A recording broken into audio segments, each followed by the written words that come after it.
Hello बच्चों, स्वागत है आपका अपने YouTube चैनल गुड स्टडी गुरु में। कैसे हैं आप लोग? उम्मीद करता हूं अच्छे होंगे।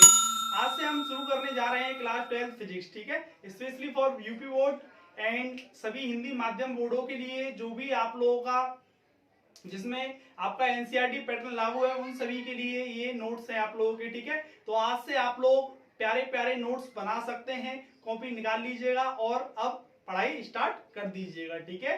तो मैं सबसे पहले आप लोगों को बता दूं, पहली यूनिट का जो नाम है आप लोगों का इलेक्ट्रोस्टैटिक्स है, बोले तो स्थिर वैद्युत की है, ठीक है। जिसके अंतर्गत आप लोगों के दो चैप्टर हैं, चैप्टर नंबर 1 और चैप्टर नंबर 2, ठीक है।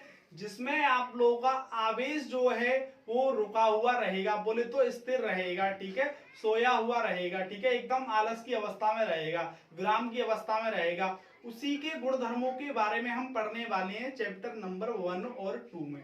ये आप लोगों के बात समझ में आ गई होगी, ठीक है। इलेक्ट्रोस्टैटिक्स या स्थिर वैद्युतिकी की मैं आप लोगों को अभी डेफिनेशन बताने वाला हूँ, टेंशन नहीं लेना है आप लोगों को, ठीक है।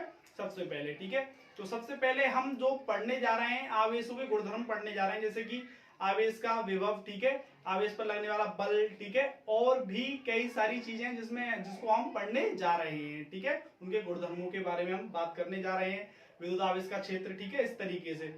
तो मैं आप लोगों को पहली बात बताता हूं, सबसे पहले पहली हेडिंग है हमारी स्थिर वैद्युतिकी, ठीक है, या फिर ये कहें कि इलेक्ट्रोस्टैटिक्स, ठीक है, जो कि आपकी पहली यूनिट का ही नाम है। तो ये होती क्या है पहले इसको समझ लेते हैं, ठीक है। मैं आप लोगों से कहूं अगर सरल भाषा में, पहले सबसे पहले भौतिक विज्ञान की वह शाखा जिसमें स्थिर आवेश या स्थिर आवेशों के समूहों का अध्ययन किया जाता है स्थिर वैद्युतिकी कहलाती है, ठीक है, या घर्षण वैद्युतिकी कहलाती है। ये आप लोगों के पास समझ में आ गई होगी, ठीक है। कहने का मतलब इसमें आवेश जो है सोया हुआ रहेगा। कहने का मतलब ये है कि आपका आवेश जो है समझ लो आलसी है, इसमें कैसा है, आलसी, ठीक है। एक आलसी इंसान के बारे में पढ़ना या उसके पूरे ग्रुप्स के बारे में पढ़ना, आलसी इंसानों के ग्रुप्स के बारे में पढ़ना आपका स्थिर वैद्युतिकी कहलाता है। ये आप लोगों की बात समझ में आ गई होगी। मैं आलसी इंसान जो बोल रहा हूं वो आवेश को बोल रहा हूं, क्योंकि आवेश इसमें रुका हुआ रहेगा, स्थिर रहेगा, इसीलिए मैं उसको आलसी बोल रहा हूं। उम्मीद करता हूं आप लोगों की समझ में आ रहा होगा मैं क्या समझाना चाह रहा हूं, ठीक है। तो अब हम आगे बात करते हैं, ठीक है। मैंने अभी आप लोगों को यही बताया है कि स्थिर वैद्युतिकी की डेफिनेशन क्या होती है, ठीक है। डेफिनेशन डायरेक्टली स्थिर वैद्युतिकी, ठीक है, भौतिक विज्ञान की वह शाखा जिसमें स्थिर आवेश का मतलब मैंने अभी आपको समझा दिया है कि एक आलसी इंसान है, ठीक है, एक आवेश हो सकता है स्थिर, ठीक है, या और भी उसके समूह हो सकते हैं, या आवेशों के समूह के बारे में अध्ययन करना, अध्ययन का मतलब पढ़ाई करना, ठीक है, हाँ, किया जाता है, अध्ययन किया जाता है, पढ़ाई की जाती है, उसे स्थिर वैद्युतिकी कहते हैं या घर्षण वैद्युतिकी कहते हैं। घर्षण वैद्युतिकी क्यों कहते हैं इसको, ठीक है, क्योंकि आवेश का जो गुण है ना वो दो वस्तु को रगड़ने से ही आता है, ठीक है, घिसने से ही आता है, इसलिए इसका नाम घर्षण पड़ गया, ठीक है, फ्रिक्शन, ठीक है, या फ्रिक्शनल इलेक्ट्रिसिटी भी बोल सकते हैं हम इसको, कोई दिक्कत नहीं है, ठीक है। अब आगे देखिएगा इसकी आवश्यकता हमको क्यों पड़ी, स्थिर वैद्युतिकी की, इलेक्ट्रोस्टैटिक्स की आवश्यकता क्यों पड़ी, ठीक है। तो इसके दैनिक जीवन में भी कई प्रभाव हैं, ठीक है, कई आप लोगों के उदाहरण भी हैं, ठीक है, दैनिक जीवन में भी, ठीक है, जैसे कि इस पर ही आधारित हैं, डिपेंड हैं, जैसे कि आपकी फोटोस्टेट वाली मशीन है, ठीक है, भूकंप लेखी है, ठीक है, जो भूकंप की तीव्रता वगैरह मापी जाती है वो इलेक्ट्रोस्टैटिक्स से ही संभव है, ठीक है, और आपका मेमोरी कार्ड है, ठीक है, और भी कई हैं, ठीक है, जैसे कि कंप्यूटर प्रिंटर में प्रिंटर के तो जितने भी काम होते हैं वो इलेक्ट्रोस्टैटिक्स पर ही डिपेंड करते हैं, ठीक है आपके। ये इसके उपयोग है या एप्लीकेशन बोल सकते हैं, किसके, स्थिर वैद्युतिकी के उपयोग या एप्लीकेशन, ठीक है।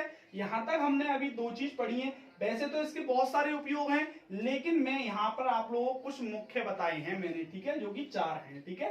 पहला उपयोग है आपका फोटोस्टेट मशीन में, जिसको हिंदी में हम बोलते हैं छाया प्रति मशीन, कोई दिक्कत नहीं है ना। अब देखिएगा आगे भूकंप लेखी में, ठीक है, भूकंप लेखी मतलब जो भूकंप वगैरह आते हैं, अभी मुझे ऐसा लगता है कल या परसों ही भूकंप आया था, ठीक है, हाँ, ऐसा अर्थक्वेक ऐसा मुझे लगा था, उसकी तीव्रता मापने में इसका प्रयोग इलेक्ट्रोस्टैटिक्स का किया जाता है। कंप्यूटर प्रिंटर में भी इसका उपयोग किया जाता है, ठीक है, मेमोरी कार्ड में भी इसका उपयोग किया जाता है। प्रिंटर में जितने भी होते हैं, प्रिंटर में जितने भी काम होते हैं उन सब में इलेक्ट्रोस्टैटिक्स का बहुत बड़ा रोल है, ठीक है। तो आप लोगों को दो चीज क्लियर हो गई होंगी अभी तक कि इलेक्ट्रोस्टैटिक्स क्या होती है, इसके उपयोग क्या होते हैं, उम्मीद करता हूं, ठीक है। अब हम इसमें इसकी घटनाओं के बारे में पढ़ने वाले हैं, ठीक है। जैसे कि आप लोगों ने दैनिक जीवन में देखा होगा कि आप कंघी कर रहे हैं, ठीक है, कंघे से रूखे बालों में, कैसे में, रूखे बालों में, तो वो कंघा जो है चार्ज हो जाता है, मतलब आवेशित हो जाता है, ठीक है, या आवेश में हो जाता है या चार्ज हो जाता है, ठीक है। तो अब वो हल्की वस्तु को अपनी ओर आकर्षित करने लगता है, हल्की वस्तुओं को अपनी ओर क्या करने लगता है, आकर्षित करने लगता है। जैसे ही आप रूखे बालों से कंघा काटते हैं, इस तरीके से बालों को काटते हैं, तो वो क्या हो जाता है, चार्ज हो जाता है। जब चार्ज हो जाता है तो हल्की हल्की वस्तुओं को, धूल के कणों को, इन सबको आकर्षित करने लगता है। और भी कई उदाहरण हैं हमारे दैनिक जीवन में। आप कुर्सी पर बैठे हुए हैं और आपकी जो हाथ हैं बार बार अगर घिस रहे हैं, ठीक है, तो आपके जो हाथ के जो बाल है ना, वो आवेश में हो जाते हैं, आवेशित हो जाते हैं, जिसके कारण वो उससे चिपकने लग जाते हैं कुर्सी से, ठीक है। ये भी एक दैनिक जीवन में उदाहरण है किसका, आवेश का, ठीक है। और भी कई सारे उदाहरण हैं, ठीक है, जो आप लोग आगे अभी देखने वाले हैं, ठीक है। थोड़ा सा बस आपको सब्र करना है, ठीक है। इसके इतिहास के बारे में मैं भी आप लोगों को बताने वाला हूं, ठीक है। अब देखिएगा भाई आगे, ठीक है, मैं आप लोगों को क्या बताने वाला हूं। स्थिर वैद्युतिकी के इतिहास, ऐतिहासिक विकास के बारे में बोले तो हिस्टोरिकल डेवलपमेंट ऑफ इलेक्ट्रोस्टैटिक्स, ठीक है। क्या इसमें विकास हुए, क्या क्या विकास हुए, ठीक है, मतलब इलेक्ट्रोस्टैटिक्स ने क्या क्या तरक्की की, ठीक है, ये हम कह सकते हैं, ठीक है। तो सर्वप्रथम एक यूनानी, आप लोगों का एक साधारण आदमी था, करीब 600 ईस्वी पूर्व, ठीक है, कितना, या ये कहें 2600 वर्ष पूर्व, कितना, 2600 वर्ष पूर्व, ठीक है, जो कि आपका ग्रीक निवासी था। कहां का निवासी था, थेल्स, ग्रीक निवासी था, ठीक है। एक व्यक्ति था थेलस नाम का, ठीक है, जिसने एम्बर नामक पदार्थ को खोजा, ठीक है। एम्बर जो आपके पीले रंग का पदार्थ होता है, ठीक है, जो कि बाल्टिक नामक समुद्र के पास पाया जाता है। ये आपको मैं इससे पहली वाली वीडियो में पूरे डिटेल में समझा चुका हूं, यहाँ केवल शॉर्ट इंट्रोडक्शन दे रहे हैं अपन, ठीक है। तो एम्बर नामक पदार्थ को उनसे रगड़ा तो वह कागज के छोटे छोटे टुकड़ों को और मिट्टी के कणों को आदि को आकर्षित कर लेता है। कहने का मतलब मैं अपनी भाषा में आपको बताऊं, आज से करीब 2600 वर्ष पूर्व, कितना, 2600 वर्ष पूर्व या 600 ईसा पूर्व या 600 बीसी, बीसी का मतलब होता है बिफोर क्राइस्ट, ठीक है, ईसा मसीह के जन्म से पूर्व, ठीक है। तो अब हुआ क्या, थेल्स नामक व्यक्ति जो था उसने एम्बर को, किसको, एम्बर को ऊनी कपड़े से, किससे, ऊनी कपड़े से, कहा गया, ऊनी कपड़े से, ठीक है, ऊनी कपड़े से या ऊन से रगड़ा, ठीक है। रगड़ने के बाद वो आवेश में हो गया, क्या, एम्बर, ठीक है, या अंबर, ठीक है। एम्बर इंग्लिश में बोलते हैं एक्चुअल में, और हिंदी में आपका अंबर बोलते हैं। ये पीले रंग का पदार्थ होता है, बाल्टिक नामक समुद्र के पास पाया गया था, ठीक है। अब आगे बढ़ते हैं, तो ये आवेशित हो गया, तो इसके आवेश होने के इस गुण को ही आवेश कहा गया, ठीक है। अब ये आवेश होने के बाद भाई हल्की वस्तुओं को अपनी ओर आकर्षित करने लगा, मतलब खींचने लगा, ठीक है, अट्रैक्ट करने लगा, ठीक है। जैसे धूल के कणों को, कागज के टुकड़ों को, इन सबको अपनी ओर आकर्षित करने लगा। ये इसका पहला पॉइंट था जो कि मैंने आपका क्लियर कर दिया। कोई दिक्कत, एक बार और बता देते हैं कि थेल्स नामक यूनानी व्यक्ति था, ठीक है, इसने एम्बर को लिया और भैया रे इसने ऊनी कपड़े से इस तरीके से, देखो सपोज दैट ये ऊनी कपड़ा है, ठीक है, और ये एम्बर है तुम्हारा, इस तरीके से रगड़ा, ठीक है, इस तरीके से रगड़ा। अब रगड़ने के बाद आप लोगों का ये आवेश में हो गया या आवेशित हो गया, चार्ज हो गया, तो ये कागज के छोटे छोटे टुकड़ों को अपनी ओर आकर्षित करने लगा, क्या करने लगा, आकर्षित करने लगा, ठीक है। और भी बहुत सारे एग्जाम्पल है इसकी, जरूरी नहीं है, ठीक है। हाँ, तो अब ये आकर्षित करने का गुण ही आपका क्या कहलाया, चार्ज या आवेश कहलाया। ये आपको बात समझ में आ गई होगी। आगे बढ़ते हैं, ठीक है। एम्बर को ग्रीक भाषा में इलेक्ट्रम कहा जाता है। एम्बर को ग्रीक भाषा में क्या कहा जाता है, इलेक्ट्रम कहा जाता है। और एक और खास बात बताऊं मैं, इलेक्ट्रम एम्बर ही होता है, ठीक है, और इसी से जितने भी इलेक्ट्रोमैग्नेटिज्म है, इलेक्ट्रॉन्स हैं, ठीक है, इलेक्ट्रोस्टैटिक्स से जितने भी शब्द बने वो इसी से बने हुए हैं, इलेक्ट्रॉन से, ठीक है। ये बात आप लोगों को पता चल गया होगा। मतलब यह है कि एम्बर को इलेक्ट्रॉन कहा जाता है और इलेक्ट्रॉन से ही ये इलेक्ट्रोस्टैटिक्स है, इलेक्ट्रॉन्स है, इलेक्ट्रोमैग्नेटिज्म है, ये सारे शब्द बने हुए हैं, इन्हीं से इसका नामांकन हुआ है। यही बात हमारी इसमें लिखी हुई है। कोई दिक्कत नहीं है ना, आप लोगों की समझ में आ गया होगा, ठीक है। देखो मैं फिर पढ़ देता हूं। इसी के आधार पर विद्युत की, इलेक्ट्रिसिटी और इलेक्ट्रोस्टैटिक्स, मतलब बोले तो आप लोगों का अभी मैंने बताया था ना, इलेक्ट्रोस्टैटिक्स स्थिर विद्युत की, ठीक है, इलेक्ट्रॉन्स, ठीक है, और विद्युत चुंबकी या विद्युत चुंबकीय, ठीक है, इलेक्ट्रोमैग्नेटिज्म आदि का नामांकन हुआ है, ठीक है। अब एक और विलन की एंट्री हुई। विलन बोले तो विलियम, ठीक है, डॉक्टर विलियम गिलबर्ट, ठीक है, ये मैंने आप लोगों को बता दिया, ठीक है। अब डॉक्टर विलियम गिलबर्ट, ठीक है, के अनुसार इन्होंने क्या किया, इनको पता तो चल गया था ये थोड़ी बहुत बातें हैं, ठीक है।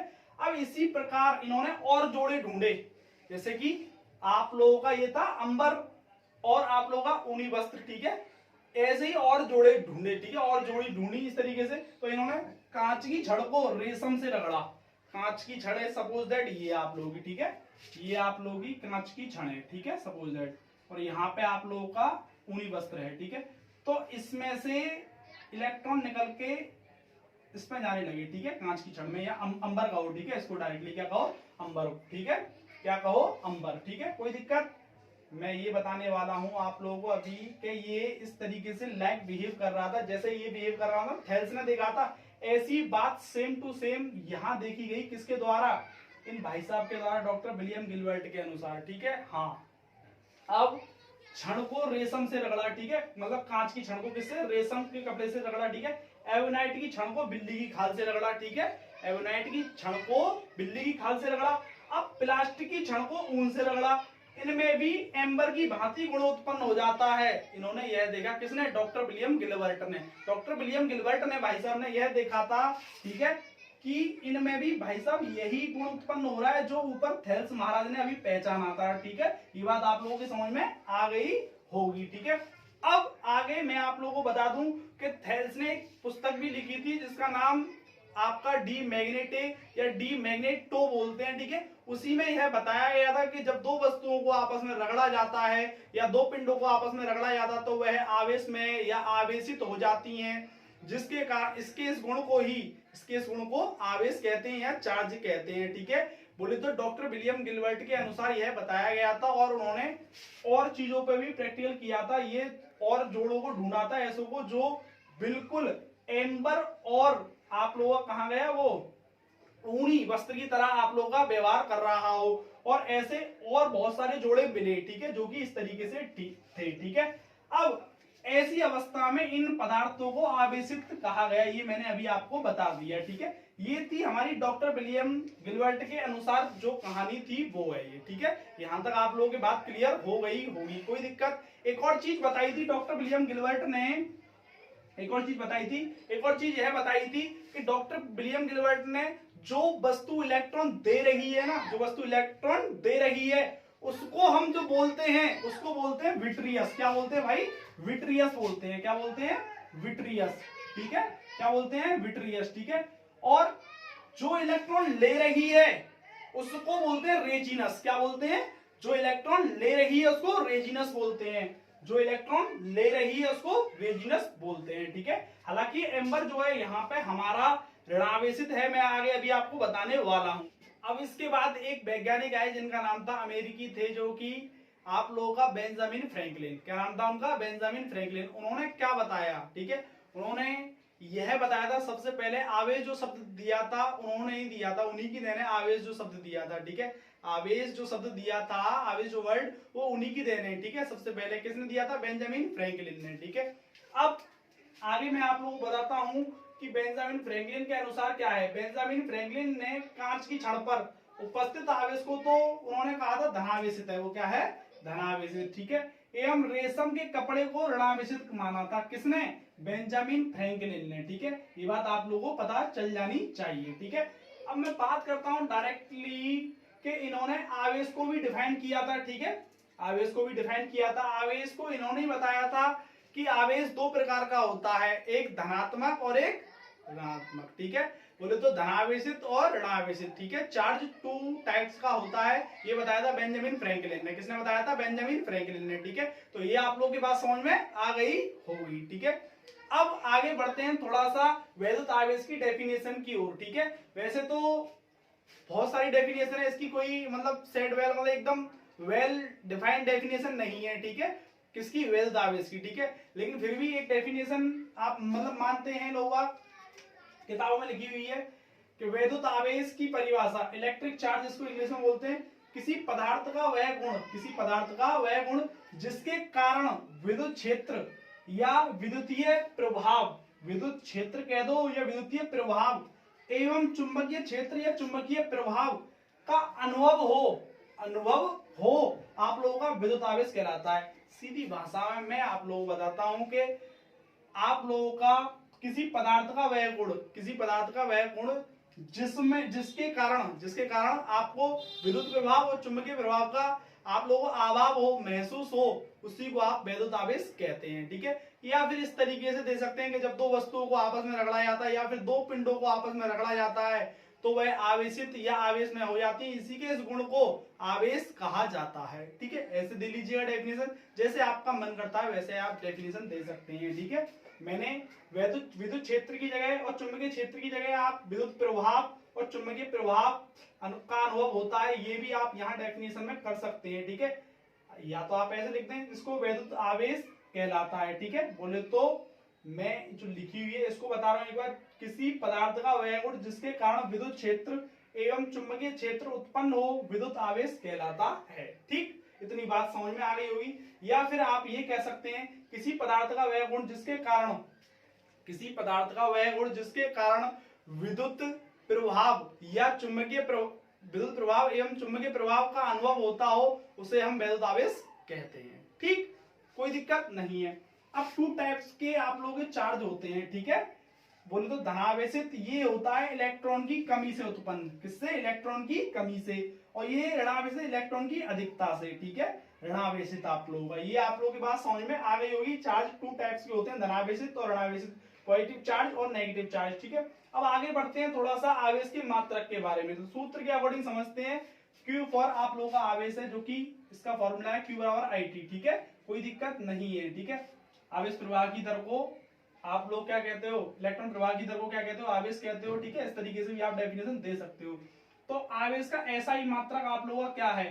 I मतलब एम्पियर, इसका मात्रक है। करंट का मात्रक क्या है? एम्पियर। T मतलब समय का मात्रक क्या है आपका? सेकंड। ठीक है, ये आप लोगों का एक तो एम्पियर इंटू सेकंड ये मात्रा हो गया। या फिर ट्रेंडिंग में जो है आपका कूलाम है, आवेश का मात्रक क्या है? ट्रेंडिंग में कूलाम है। ठीक है, आवेश का एक और बड़ा मात्रक होता है जो कि आपका फैराडे है। क्या है? फैराडे। ठीक है, एक फैराडे में कितने कूलाम होते हैं आप लोगों का पूछा जा सकता है। ठीक है, 96,500 कूलाम होते हैं। कितने होते हैं? 96,500 कूलाम होते हैं। और भी अन्य मात्रक होते हैं इसके। ठीक है, एक मिली कूलाम में कितने आपको कूलाम होते हैं आप लोगों के? ठीक है, तो ये आप बता सकते हैं। ठीक है, 10 की पावर माइनस का 3। एक माइक्रो कूलाम में आप लोगों का, ये माइक्रो कूलाम है शॉर्ट में। ठीक है, 10-6। एक नैनो कूलाम में NC 10-6। ठीक है, 10-9। एक पीको कूलाम में आप लोगों का 10-12।